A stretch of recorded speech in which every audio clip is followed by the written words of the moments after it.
I was reborn alongside Princess Elara.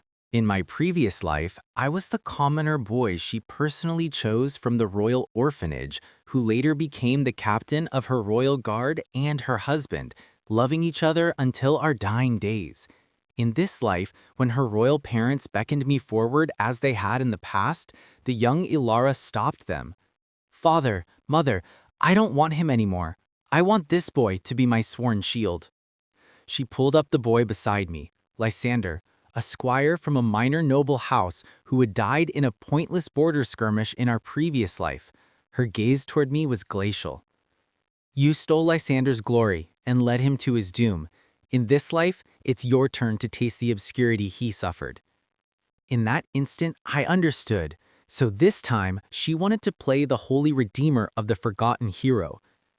"Child, will you come with us?" I looked at Duchess Isolde of House Valerius, who stood before me.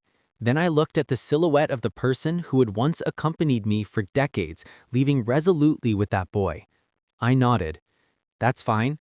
In this life, I also want to try a different destiny." Chapter 1. When I walked out of the selection hall, the royal procession had not yet left. Upon seeing me, Elara quickly pushed Lysander into the gilded carriage, glaring viciously at me. "Leo, even if you grovel at my feet, I won't take you into my guard. The crown does not welcome you. A glory hound like you deserves to be sent to the desolate Valerius duchy." She shoved me hard, then the carriage door slammed shut. I staggered, and before I had steadied myself, the royal procession had already galloped away. The dust kicked up by the horses' hooves was so thick I could barely open my eyes. An obsidian carriage marked with the silver wolf crest of House Valerius stopped right in front of me.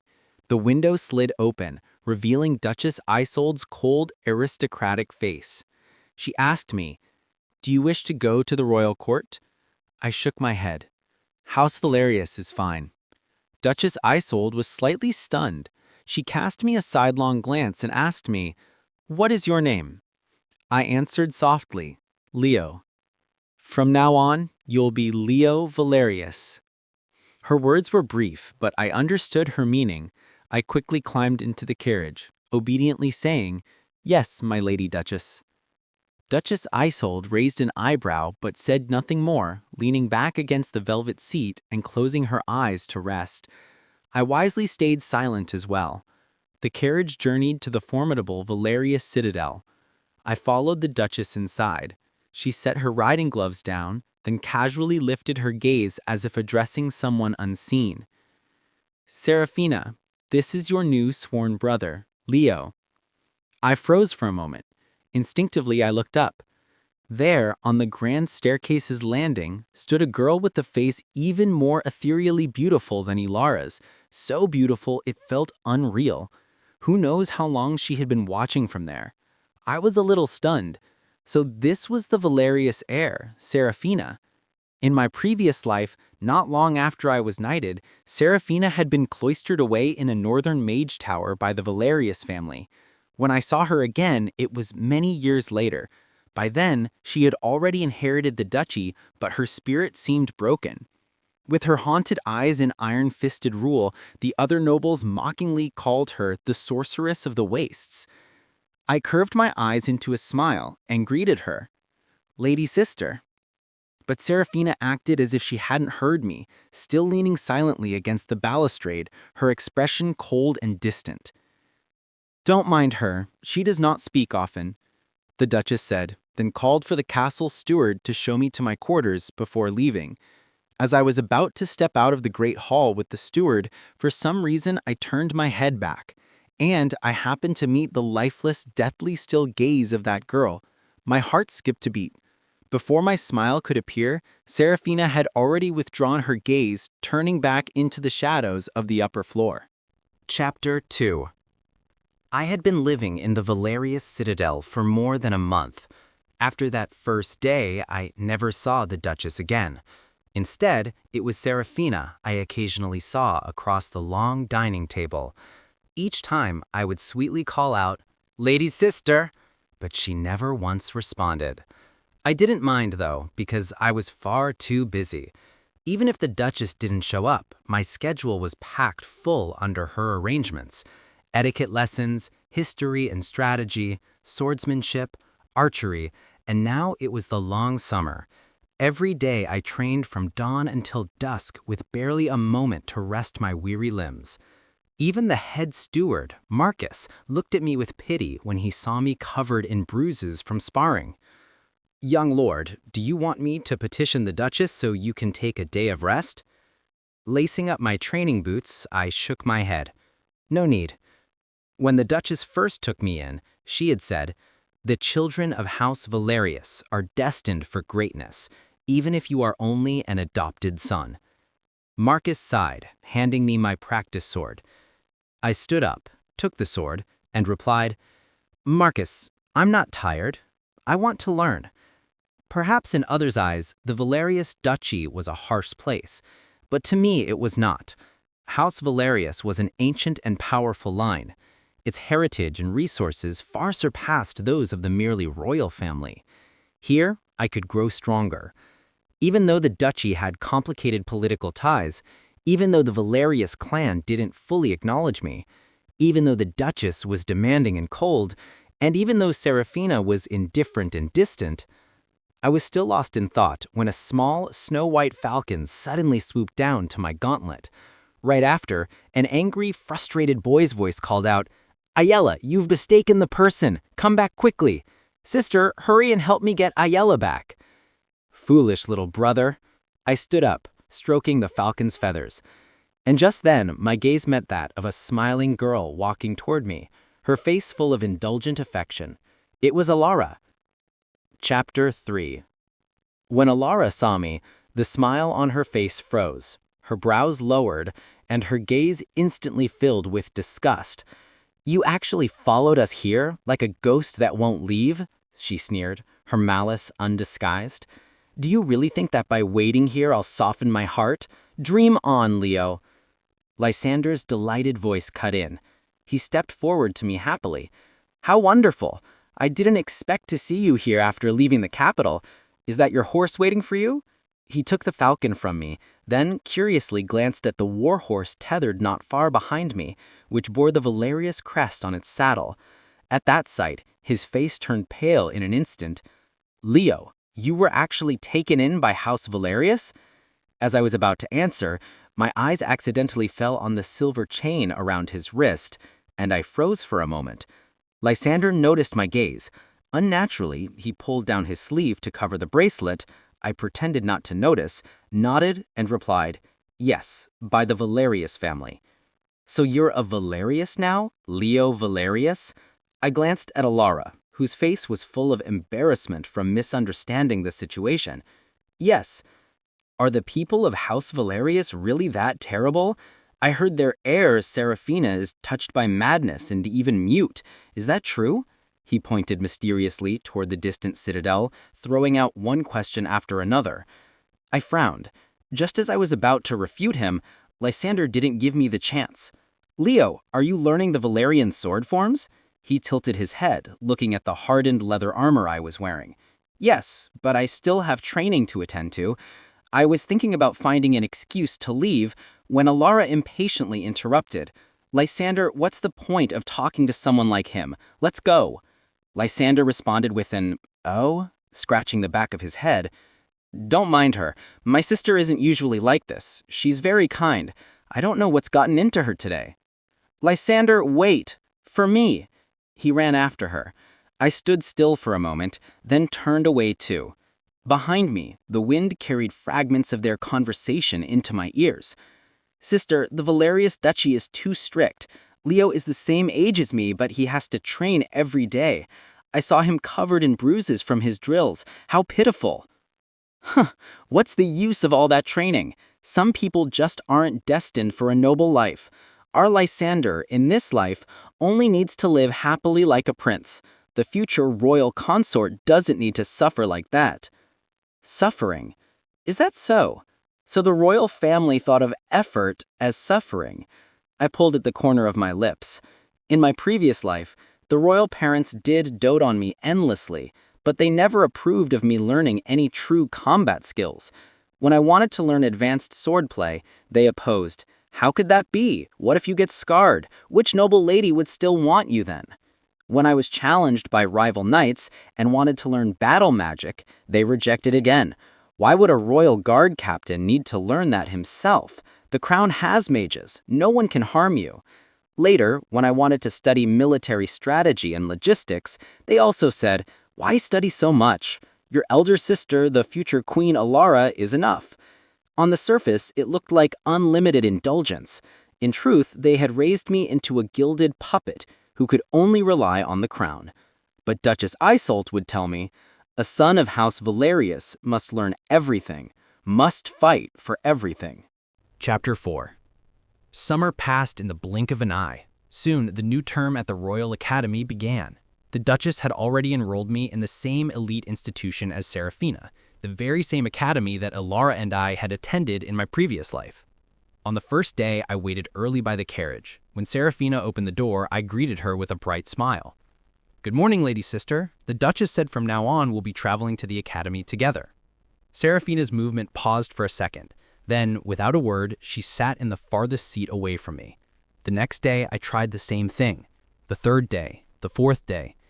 And so it continued for 2 months. Unexpectedly, I discovered that although Serafina never once responded to me, sometimes when I was late for breakfast and rushed out of the citadel, I would find her still waiting by the carriage, her satchel of scrolls in hand. Suppressing my surprise, I curved my lips into a smile. "Lady sister, you're so kind." At such times, Serafina would do as always, cast me a faint glance, then turn her head away without a word as she got into the carriage. Only this time, when she stepped into the carriage, she led with her right foot first. The corner of my lips lifted higher. Such a small change, yet such a good one. That day, after classes, I waited for a long time by the Grand Library, but Serafina never came out. My attempts to send a magical message to her failed. Just as I grew anxious, a sudden thought flashed through my mind. I remembered, in my previous life, around this time, something major had happened at the Academy's gates. Back then, I had been buried in my duties, trying to keep pace with the demands of the Royal Guard. I vaguely overheard squires excitedly discussing that someone had come to make trouble for House Valerius. It was said that one of their children had gotten into serious trouble. Many years later, I accidentally heard people mention that Serafina, the Duchess of Valerius, had once been maliciously attacked with a cursed blade during her youth. Could it be today? If that's true, no, this is bad. There's no time. I snapped back to my senses and quickly sent a message to the carriage driver telling him that if he didn't see us at the academy gate, he should come look for us directly. Then I dashed toward the Shadowways, a notorious network of alleys behind the academy. "Serafina, please don't let anything happen." Chapter 5. When I arrived, Serafina was being cornered against a wall by a group of flashy-looking thugs from a rival house, with 2 or 3 hired mercenaries among them. "Ha ha! So the Valerius whelp really is a mute. No matter how much we mess with her, she won't even scream." "A mute won't tattle on us, or do you want House Valerius causing us trouble?" "Damn it, this bitch still dares to glare at us. With a face like that, she was born a seductress." One of the thugs, clearly a student, spat on the ground, then pulled out a dark, wicked-looking dagger and slashed it towards Serafina's face. My heart tightened. Out of the corner of my eye, I spotted a heavy iron bar on the ground. I took a deep breath, braced myself, then charged forward, shouting, "I've alerted the city watch." I rushed into the group, wildly swinging the bar. At that moment, I was grateful for the recent combat training I had taken seriously. These people weren't prepared, and I managed to send them scattering in panic. And because I said I had alerted the watch, they hesitated. Damn it, this bitch got lucky. Cursing, they started to back off. When they finally left, I hurried over to check on Serafina.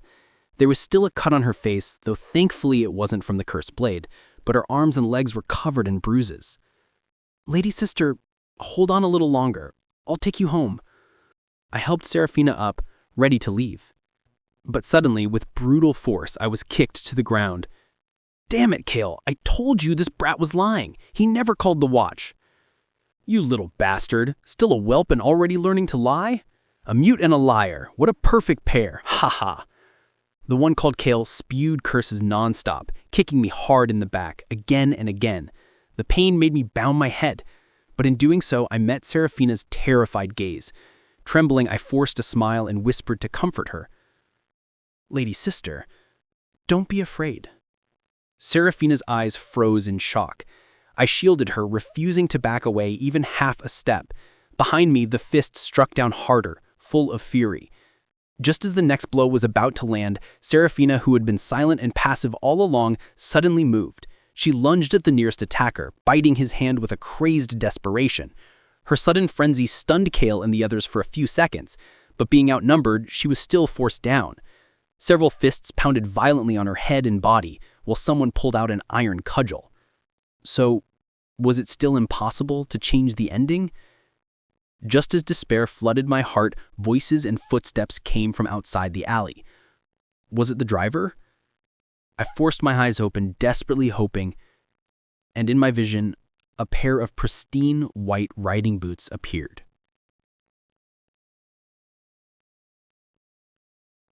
Chapter 6. The owner of the boots stood at the entrance of the alley, silhouetted against the light. Kale and his gang immediately glared viciously. "You little bitch, what are you staring at? A girl?" Not the driver. I forced my eyes wide open, trying to see who it was, but the blood clouded my vision. I couldn't make her out. Just then, a voice called from a distance. "Elara, sis, why are you standing there? The confectioner shop is this way." The person sat silent for a moment. Coming." I blinked my dry eyes, whispering faintly, "Sister." Her steps paused, but in the end she never looked back, only pulling the boy along as they slowly walked away. The boy, unable to hold back his curiosity, peeked toward the alley, then screamed in fright. "Ah, sister! It looks like someone is hurt over there! Did you see?" The next second his eyes were covered. "Don't look, it's filthy." Elara's voice was soft. From far away, I seemed to hear her murmur, "Little Lysander, in this life I found you early. I'll protect your noble spirit. You won't ever suffer at the hands of House Valerius again, or meet such a tragic ending." In my previous life, I vaguely recalled Squire saying that after both Valerius' children were harmed, Seraphina was sent away, but Lysander was not allowed to go with her, and his standing in the Valerius duchy declined sharply. One boy who knew the inside story had carefully mentioned it. That day, he saw Lysander abandon Seraphina. Seraphina risked her life to protect him, but Lysander ran without even looking back. But Elara seemed to firmly believe that her Lysander was the victim. Heh, so Elara truly believed Lysander was pure and kind. I let out a faint laugh, wiped the blood from my eyes, then dragged myself up and clung desperately to one attacker's leg. No matter how hard he kicked me, cursed me, I refused to let go. "Don't you dare hurt my lady sister." Until finally, when I could no longer breathe, the world before my eyes was swallowed in darkness. Chapter 7.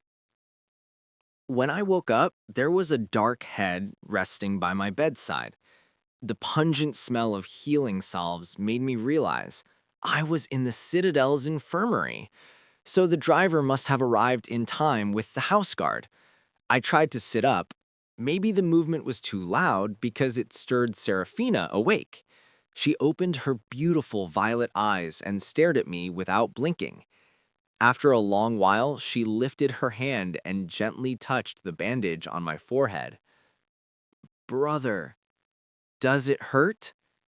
It seemed she hadn't spoken for a very, very long time. Her voice was a little hoarse, but not unpleasant. In fact, it was quite beautiful. Still, I froze in shock. Seraphina actually spoke to me? It wasn't just me who was stunned. Even Duchess Isolde, who happened to push open the door at that moment, looked utterly disbelieving. "Sarah, did you just speak?" She lost her usual composure. "Sarah, say something to your aunt too, okay?" But Seraphina only glanced at her, then turned her head back to stare at my wound, refusing to say another word. I felt awkward, wanting to comfort, but not knowing how. "My Lady Duchess, just now, Lady Sister, she..." The Duchess shook her head, her eyes red. It's fine. Little by little. Sarah just needs time. She didn't go on. Behind her, Marcus entered at the right moment with a tray of food. During the meal, Marcus told us that the alley incident had been investigated. It turned out to be a plot by a rival house who heard the Valerius family was powerful and set their sights on them. Shockingly, one of the instigators was a fellow student. The mercenaries would not escape justice, and the student had already been expelled from the academy. I nodded. My gaze fell on Seraphina, who was quietly eating. Who would have thought? In my previous life, just because of the wicked whim of those thugs, such a beautiful person had been dragged into the abyss. Fortunately, in this life, she was safe. Seraphina noticed I hadn't touched my food and looked at me strangely. Brother, eat. I came back to myself, picking up a piece of bread for her instead. Lady sister, you eat too. No sooner had we finished eating than a healer rushed in and dragged Seraphina away. Only then did I learn. She had snuck over from another chamber. Before leaving, she reached out and patted my head. Brother, get well soon. Just a few simple words, yet they moved the Valerius retainers present to tears. Even Marcus secretly wiped his eyes. Seraphina laughed, but the Duchess didn't. She stood where she was, watching the back of her as she walked away. Without her stern demeanor today, she looked much gentler. Seraphina wasn't always like this. She used to be thoughtful, steady, more outstanding than many her age. Back then, everyone praised her as a prodigy, not a mute, not broken. She sat beside me, her eyes brimming with tears. It all changed because of that incident 4 years ago. I froze. Chapter 8. The Duchess told me Seraphina once had a younger cousin, Remus. Remus was the son of her husband's younger brother. After her husband and his brother, along with both their wives, died in a brutal ambush early on, the entire Valerius duchy had been left for the Duchess to shoulder alone. Remus was also taken in by her and raised as her own son. That period had been hard for House Valerius. Without a duke, the Valerius lands were like an exposed flank. Everyone wanted to take a piece. The Duchess had no choice but to harden her heart, becoming more ruthless, naturally making many enemies. 4 years ago, the Valerius children were kidnapped. 6-year-old Remus saw his cousin being beaten and rushed forward, biting the kidnapper's hand with all his strength, refusing to let go. But the enraged thug struck him again and again on the head with a heavy mace. Seraphina witnessed the entire scene with her own eyes. After being rescued, she never smiled again, and never spoke again. No matter what the Duchess tried, it was useless. In desperation, on a friend's suggestion, she decided to adopt another sworn brother to see if it might help. The Duchess rose and walked toward the window. She said I wasn't the first one she had brought home. Sarah hasn't been this close to anyone in a long time. She truly likes you. Chapter 9. A week later, I was discharged from the infirmary and returned to my duties. The people around me treated me differently now. If before they had seen me as a dispensable ward, someone who could be sent away at any time, then now they regarded me as a true young lord of House Valerius. But my training did not lessen because of this. In fact, there was even more. In the Duchess's words, "In the future, if you want to command the Valerius vanguard, how will you convince people without true strength?" The surrounding Valerius retainers were stunned when they heard this. Their eyes on me carried both wariness and scrutiny. I had no time to dwell on it. My eyes darted nervously to Seraphina. I feared she would be upset about this. But what I saw instead was her resting her chin on her hand and stammering out, "Brother, don't be afraid. You are the best." Looking into Seraphina's bright, shining eyes, my own grew damp. I nodded hard. The Duchess's gaze also softened. Sarah must also work hard. Otherwise, if Leo surpasses you, you'll have to rely on your brother to protect you. No. At once, Seraphina shot to her feet, anxious. I will protect my brother. She even performed a series of basic magic wards right there on the spot. Ever since that incident at the academy, Seraphina had been studying combat magic even more diligently. I exchanged a glance with the Duchess, and both of us couldn't help but laugh. Looking at Seraphina's flustered expression, I curved my lips into a smile. The Duchess had once said, "Sarah is lucky to have you." But in this life, coming to House Valerius, wasn't it also my own fortune? Chapter 10. Time flew by. With the Valerius family's dedicated cultivation, I became the model squire spoken of by many lords. On the Academy's honor roll, my name would occasionally appear alongside Seraphina's, who was in a higher grade.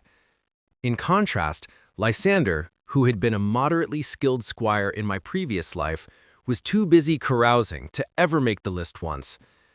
As for Elara, who had been a poor student of statecraft in both lives, there was even less to say.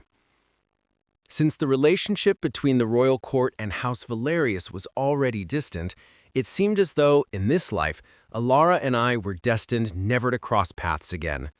Only on rare occasions, while glancing at the honor roll, would I catch Elara in the corner of my eye, standing behind the crowd, her gaze shadowy and unreadable. "Sister, what are you staring at over there? Our names aren't even on that board," Lysander asked, his face full of confusion. "It's nothing." By the time I looked back, she was already pulling Lysander away. In time, I turned 18 and was about to take my knighthood trials. And Seraphina, she had accepted the invitation of a foreign archmage 3 years earlier. Now she was studying in a distant land. On the day of my trials, no matter how many times I refused, Seraphina still abandoned her magical research, traveling back overnight just to be with me. My brother's matters are the most important. I couldn't resist her and gave in. After finishing the final trial of combat, I walked out of the arena. From afar, I saw Seraphina leaning gracefully against a pillar, dressed in a simple but elegant white gown. Her radiant face drew countless stares from those around. So much for keeping a low profile. Indeed, wherever Seraphina was, commotion followed. She was no longer the ridiculed, mute girl of the past. Now, with her aura of quiet power, she could make young knights blush just by passing by. I hurried over and urged her, "Lady sister, let's go quickly." Though puzzled, Seraphina obediently took my practice sword. "Coming to see you makes you unhappy?" I had no time to explain, so I quickly nudged her toward our carriage. "No, it's just, we have that gathering with our friends, right? If we're late, they'll complain." We had arranged to meet with childhood friends to celebrate my sister's return and the end of my knighthood trials. Chapter 11. After the party, someone suggested we head to the royal tourney grounds for a bit of sport. Since Seraphina and I had nothing else to do, we joined in. At the grounds, a small jousting match was already underway. "Who's the winner?" One of our friends looked up at the announcer's board, then exclaimed in surprise. "Princess Elara? She's back in the capital too? And jousting? Does she even know how?" Elara's martial skills had always been average. Back then, like Seraphina, she didn't participate in official trials. The difference was she had gone on a tour of allied kingdoms for a watered-down diplomatic education. Still, as the crown princess, she was well known, and in an instant, all eyes turned toward her. Almost as if to answer our doubt, a flamboyant rider on a crimson caparisoned horse unseated her opponent. The princess stepped off her horse, squinting as she basked in the cheers of the crowd. Years had passed since I last saw her. The youthful softness had faded, and she looked more and more like that version of her from my previous life. Her personality had always been flamboyant. From the royal box, a boy in a black tunic rushed out, grabbing her and planting a kiss on her cheek. "Elara, sis, you're magnificent." Their relationship was obvious. In my previous life, As the royal family's adopted ward, my relationship with Elara had met with constant obstacles. But this time, I don't know how Elara persuaded her parents. Lysander had not been acknowledged as a royal ward. Instead, to the outside world, he was simply described as a friend's child temporarily residing at the palace. Looking at it now, that was quite the careful arrangement. At this moment, the pairing of a handsome young man and a stunning princess ignited the scene even further. One of our friends clicked his tongue. Looks like the royal family booked out this place. Let's go find another tavern. I withdrew my gaze and was about to leave with the group, but a commotion stirred ahead. Hand in hand, Elara and Lysander were surrounded by a crowd as they walked over. The two groups suddenly collided, unprepared. Elara's gaze swept past the crowd and landed on me. For a brief moment, a flash of amazement alit her eyes.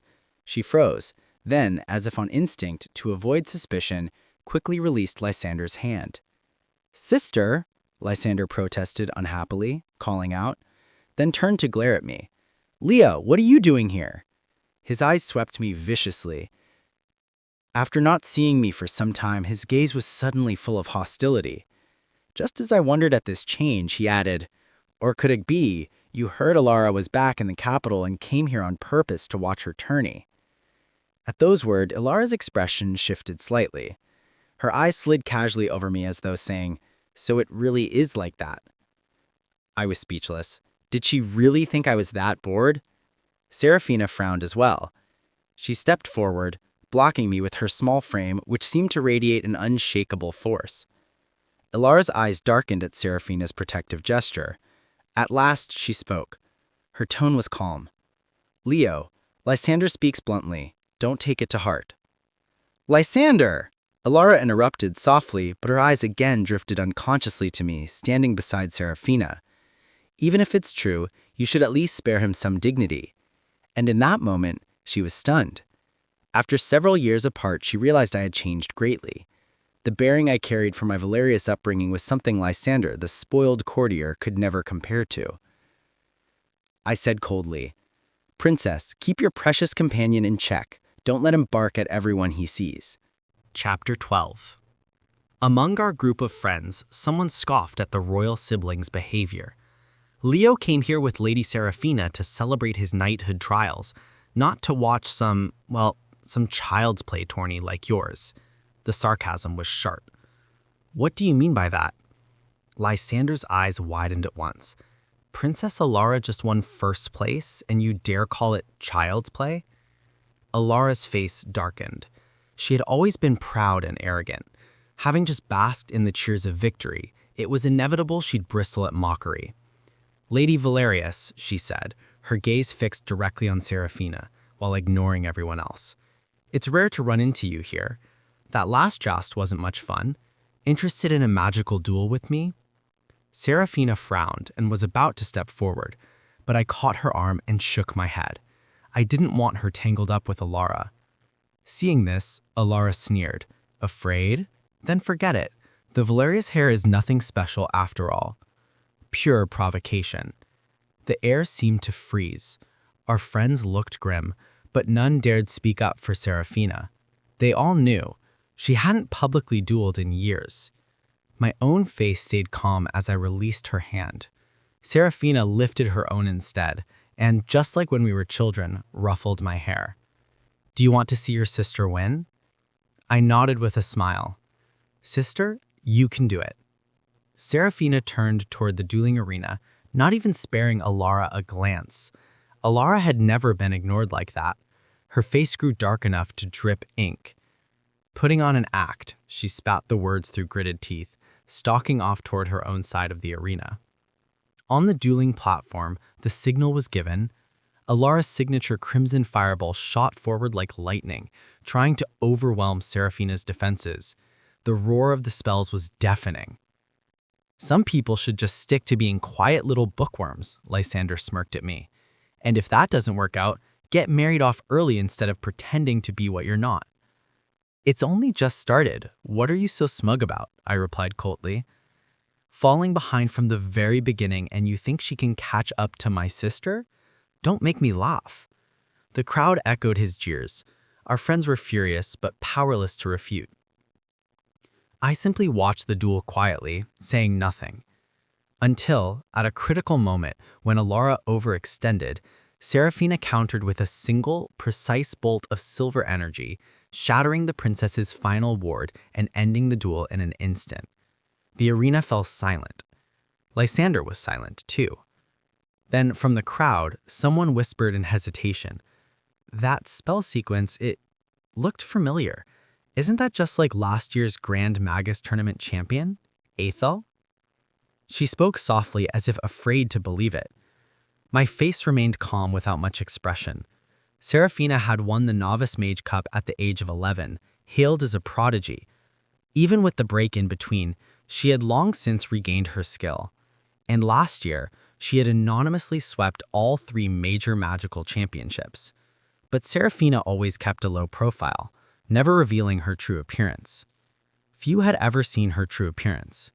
Now, Seraphina descended from the platform, walked straight to me and held out her hand. "Brother, let's go home." "Okay," I smiled and took her hand. Behind us came Lysander's fumbling attempts at comfort, and Elara's face twisted with fury. Chapter 13. In the blink of an eye, the results of the knighthood trials were announced. I was the highest scoring candidate in the entire kingdom. I wasn't surprised, but the Duchess and Seraphina were overjoyed. They said once my knighthood was formalized, they would take me on a trip to the Southern Isles. I replied that I still had many training regimens unfinished. Seraphina frowned. "Leo, you're wound too tightly. You need to go out and relax." The Duchess added, "No matter what happens, House Valerius will always be your shield. Do you understand?" I froze for a moment, and suddenly realized, ever since my rebirth, I had been pushing myself too hard. The truth was, not being chosen firmly by Elara this time had hurt me far deeper than I had imagined. So I had driven myself almost harshly, desperate to earn the Valerius family's recognition, afraid of being abandoned again. Looking at the 2 pairs of eyes filled with concern before me, a warmth spread through my chest. And in the end, I yielded to them. The day we set out for the port, we ran into the royal family. The atmosphere around them was heavy. The king and queen's faces were grim. Elara's expression was cool and detached. Lysander followed beside her, sullenly, uncharacteristically silent. "Lysander cheated in the academy examinations," the Duchess remarked lightly, withdrawing her gaze. "His results were nullified, and now the royal family has become a laughingstock among the nobility. They're embarrassed, so they're rushing to send him to a minor post in the north before the autumn court session, hoping to smooth things over." I was a little shocked. Had Lysander gone mad? What was he thinking to dare something so reckless? With his situation, wouldn't it have been enough to just quietly accept a minor title? Why take such a risk? Why disgrace the royal family? I shook my head, unwilling to think further. What did it have to do with me? As I boarded the ship, I felt a gaze fall on me. I turned my head to search and saw Elara not far away. Caught off guard, she froze for a moment, her eyes complicated. "Congratulations. Top candidate of the trials." "Thanks." I turned back indifferently.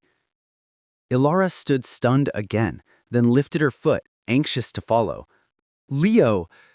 But Lysander grabbed her tightly, glaring at me with venom. "Sister, he doesn't even care to acknowledge you. Let go." But Elara wouldn't listen. She shoved Lysander aside with force. Lysander stumbled to the ground, and years of pent-up resentment burst out. He couldn't understand. The sister who had always doted on him, why had she grown so cold to him recently? "Are you regretting it now? But it was you who didn't want him first." His words rooted Elara's feet to the ground. When it was my turn to board, I didn't look back. I followed the Valerius family up the gangplank. The Southern Isles. Here we come. Chapter 14. Day by day, time passed. I was knighted and accepted into the Royal War College. I absorbed new knowledge constantly and gradually learned how to transform and harness the resources at my disposal. By my 2nd year, I had begun to form my own elite company of knights. Each member was outstanding, no less capable than myself. To support me, the Duchess entrusted me with full command of a fortress on the duchy's border. Our very first campaign achieved excellent results, securing the border for the first time in a decade. Subsequent victories allowed my company to gain renown that rivaled even the royal guard. As a rising star in the military, I began to enter the public eye. By the time I graduated, Serafina had returned to the capital and formally taken a seat on the Duke's Council. Many waited eagerly to see a clash between the Valerius heir and the adopted son. They assumed that Serafina entering the High Council and me commanding only a border fortress would inevitably lead to dissatisfaction. But I had none. Instead, I fully supported Serafina. With both my and the Duchess's backing, along with Serafina's own extraordinary ability, she quickly gained a firm foothold. At the same time, House Valerius released a proclamation. The company under my command would henceforth be an independent knightly order, chartered by the duchy, and to be renamed the Sunstone Vanguard. That night, bonfires lit up the sky from the Vanguard's fortress walls. Standing beside me, Serafina said, "Leo, remember this. House Valerius will always be the Sunstone Vanguard's shield." "Not necessarily," I laughed, teasing her. "Who knows? Maybe one day the Sunstone Vanguard will be House Valerius's shield, sister." Serafina smiled as well. "Yes, my brother is the best."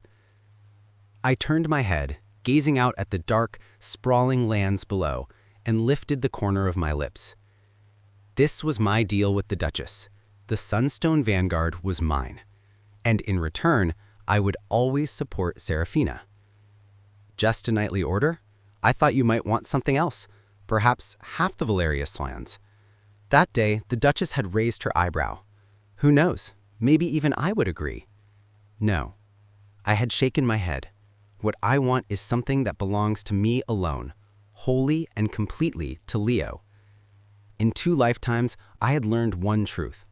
Only what I held firmly in my own hands was truly under my control. Chapter 15. As a renowned commander, I was invited by my alma mater to represent the War College in a grand archery tournament. To me, such a contest was nothing more than a rare moment of relaxation amid my busy life. Unsurprisingly, I won the championship with ease. As I stepped down from the dais, the Academy Masters surrounded me over and over again. It took some effort to slip free, but just then, someone called out to me, "Leo!" Elara had arrived as well. This was the first time we met since she had taken a more active role in the royal court. Ignoring the sullen Lysander beside her, she walked up to me, her eyes carrying something almost nostalgic. "You've become even more outstanding." In her eyes was admiration, loss, and regret. I suddenly felt that expression was familiar. In my previous life, I had accompanied her to a grand ball. Lysander, then a ward of House Valerius, had performed a masterful piece on the harp, and back then, she had looked at him with the exact same expression. For a moment, I almost laughed. Even after living another lifetime, Elara's tastes hadn't changed. She always admired what she could not have. Looking at the disappointed woman before me, I nodded politely in greeting, but my steps did not pause. She wouldn't let me go. Blocking my path, her expression shadowed. "If I said we could start over again, you could still be my sworn shield and also my husband." I was baffled. Was she taking herself too seriously? I cut her off coldly. "I don't understand what you're saying. If the princess has so much free time, she'd better worry about the royal court instead." Elara's face darkened instantly. From what I knew, the kingdom had recently fallen into crisis, with unrest on its borders and its treasury dwindling. In my previous life, the same disaster had struck the kingdom. For the sake of pride, Elara had refused to bow to others. Back then, I had pleaded with Serafina, the so-called sorceress of the Waste, on the strength of our meager childhood bond, and only then secured her aid. In this life, Reborn Elara had indeed planned ahead, but unfortunately, the kingdom's foundation had long since rotted away. This time, Without the Valerius Duchess's support, her limited ability would not be enough to save it. The kingdom was doomed. Chapter 16.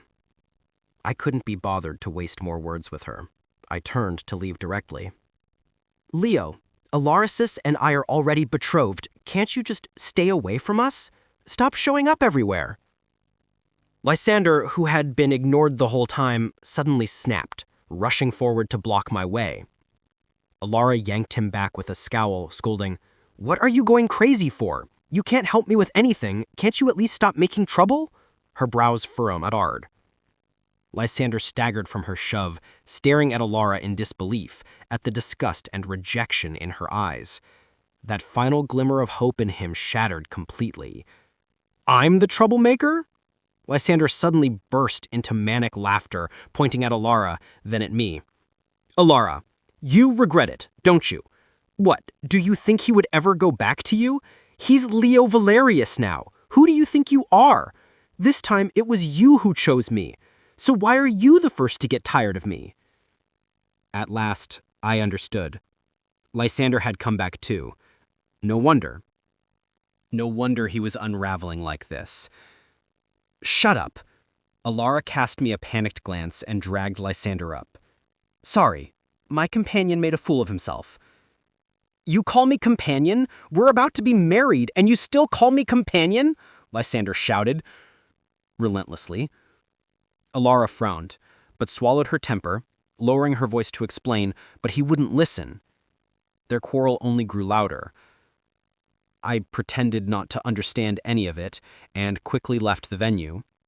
Only when I slid into Seraphina's carriage did I finally exhale hard. She laughed and asked, "What happened? Was a ghost chasing you back there?" I nodded gravely. There was. A very scary one. And wasn't that the truth? Even at an event like this, I somehow ran into them. Truly unlucky. Chapter 17. The Sunstone Vanguard's power was unstoppable. Together with House Valerius's cross-regional alliances, our combined influence was formidable. The results were dazzling.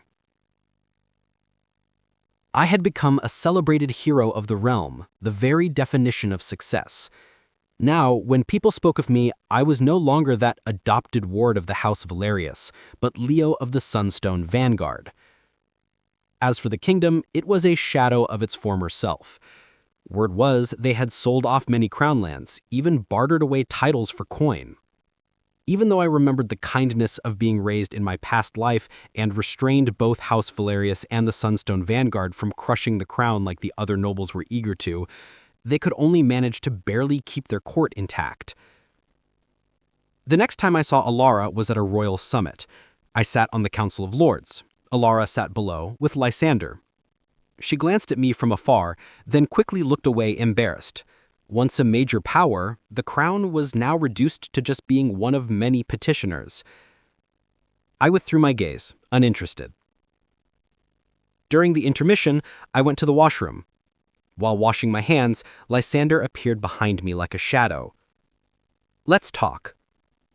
I glanced at him, dried my hands, and walked into a nearby antechamber. He followed. "You've come back too, haven't you? Does it matter?" He froze, then raised his voice. "Elara abandoned you and chose me. Don't you care?" My face stayed calm. "Heh. She pushed you into that damned Valerius hellhole. She knew Duchess Isolde was nothing but a fake, and Seraphina, she's not a good person either." "Watch your words," I cut him off. "So now you're defending the Valerius family," he sneered, his eyes venomous. "Oh, I forgot. Now you're House Valerius's precious commander. You really know how to work your way in." "Affection is mutual. How you treat others is how they treat you," I replied evenly. "Ha! Exactly. Do you know what I hate most? That look on you, like you don't need anything from anyone. Why? In our last life, you were taken in by the royal family, grew up in happiness, even married Elarisis. And now, this life, you ended up in that hellhole Valerius Duchess, but you still won their love. Even now, Elara's eyes. She still looks at you. Why? Where did I lose? Watching his crazed face, I carefully stepped back. You're mistaken. Elara only likes you. Weren't they betrothed already? He threw his head back and laughed wildly. Like me, but the one she can't forget isn't me at all. It's the original owner of this bracelet. It's you, Leo. He yanked the bracelet off his wrist, his smile uglier than crying. Do you remember, back when we were kids at the orphanage, you saved a drowning girl by the river gate? She was so beautiful, dressed so richly. So when you went to call the matron, her family came looking. I pretended to be you. I took this pendant. She said she would come back for me. I waited and waited, only to watch her take you away to the royal palace. I couldn't stand seeing you happy, so I deliberately hinted things in front of Elara. She wavered. She was moved. If only I hadn't. His voice twisted with hatred. I just accidentally leaked a bit of information, and Duchess Isolde wanted to throw me out. And Serafina, that deranged woman, she even wanted her guards to beat me to death. She did it on purpose. She held a grudge because I left her in that alley. If not for her, I wouldn't have run, wouldn't have had that accident. But luckily, everything got to start over again. Yet now, Elara says she doesn't want to marry me anymore. Back then, her eyes were full of only me. At that moment, everything became clear to me. So that was what Elara meant in our last life when she whispered about finding him earlier. But poor, naive Lysander. Elara had never yearned for me, Leo. What she longed for was the unreachable heir of House Valerius, whether that person was Leo or Lysander. In our previous life, Lysander was the Valerius ward.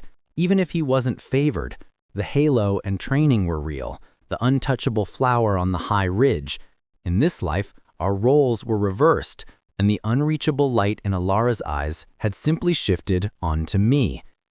I glanced toward the doorway and saw Elara standing there at some unknown point, her face full of shock. I shook my head. You're wrong. No, I did nothing wrong. Who are you to look down on me? Lysander's endless rambling was cut off by Elara's furious roar. You lied to me, you worthless fraud. If I hadn't chosen you, how would I have ended up like this? Her eyes bulged red, her breath ragged, as she glared at him with hatred. The storm was about to break. I slipped out quickly, pulling the antechamber door shut behind me. At the end of the corridor, Serafina stood against the light, as if she had been waiting for me for a long time. Not a trace of impatience showed on her face. I strode quickly to her. Sister, let's go. Chapter 19. Lysander stole royal documents, handed them straight to a rival kingdom. Chaos erupted within the court. The kingdom nearly collapsed. Because Elara had refused to agree to marry him, she had even discussed with her parents the idea of sending him into a political marriage to squeeze out whatever use was left of him. Lysander went completely insane. With the twisted thought, if I can't have it, I'll destroy it, he threw himself into the arms of the rival. Barely 2 months after the summit, I heard this news. As for the treason, I wasn't surprised. In both our past and present lives, Lysander's true colors had never changed. When Serafina told me, I merely laughed and left it at that. But then something else happened in the royal family. Elara ended up in the royal infirmary, stabbed by Lysander. It was said that day Lysander hadn't run far. He was caught by the royal guard. Soft-hearted, the royal family had wanted to talk, to persuade him to turn back. But instead of listening, Lysander pulled out a knife, plunging it toward the queen mother who had doted on him since childhood. All your fault, you old witch. If you hadn't filled Elara's head with ideas, why would she refuse to marry me? Why would she dare let me marry someone else? Elara rushed forward to shield her. Even if Lysander had wanted to pull back, it was already too late. Now, Elara lay in the infirmary, her life hanging by a thread. The royal family's hearts hardened. They handed him straight to the executioner. Treason, attempted regicide. For Lysander, the rest of his life would be spent in a dungeon. Chapter 20. A year later, the Sunstone Vanguard was officially recognized as an independent power by the Grand Council of Realms. House Valerius held a grand celebration banquet for me, inviting countless figures from the political and military worlds. With a poised smile, I mingled with ease, conversing fluently with the lords from every faction. I was surrounded, praised, flattered. And yet, as my gaze drifted, I caught sight of Elara in the corner. Her gown was still fine in design, but the style had long gone out of fashion. At the edges, frayed threads and wear were visible. I only looked once, then withdrew my eyes. That the royal family could attend this banquet at all was the result of the Queen Mother's humble petitioning. At such a gathering filled with elites, they were desperate to seize another chance. Duchess Isolde, remembering that they had once been neighbors, relented enough to allow them in. Now the royal family was drowning in debt, already having moved out of the main palace. When the dancing began, I refused more than a few invitations, and once the guests had scattered, I slipped away alone to the terrace, wanting to breathe a little freely. The night breeze was cool as it brushed my face. As I dazed, Elara appeared quietly beside me. Leo? Her eyes clung to me with a dazed intensity. We've been together for so many years. You can't fool me. The night wind seemed to still for a second. Her voice was faint, trembling. Back at the orphanage, you could have claimed me. We once loved each other so deeply. Why? I turned to her, my expression calm. I only wanted to choose a path without you. And you happened to choose the same, didn't you? The words struck like a blade of ice, piercing the deepest part of Elara's heart. She staggered back, her face pale as paper under the moonlight. Her lips quivered, trying to form a retort, but not a single word emerged. Yes, it was she who first chose another road. What reason did she have to question me? Her body slumped with defeat as she turned away, her figure hunched as if all strength had been stripped from her. Until her silhouette completely disappeared, I did not shift my gaze. Leo! A cool, clear voice came from behind me. I turned and saw Serafina. She walked closer, her eyes flicking subtly toward the direction Elara had left. Then she held out a cup of warm, spiced wine. Tired? She asked, softly, her tone filled with nothing but genuine care. I accepted the cup, looking at Serafina's delicate profile, then turned toward the banquet hall, where Duchess Isolde was conversing elegantly with the guests. Not tired.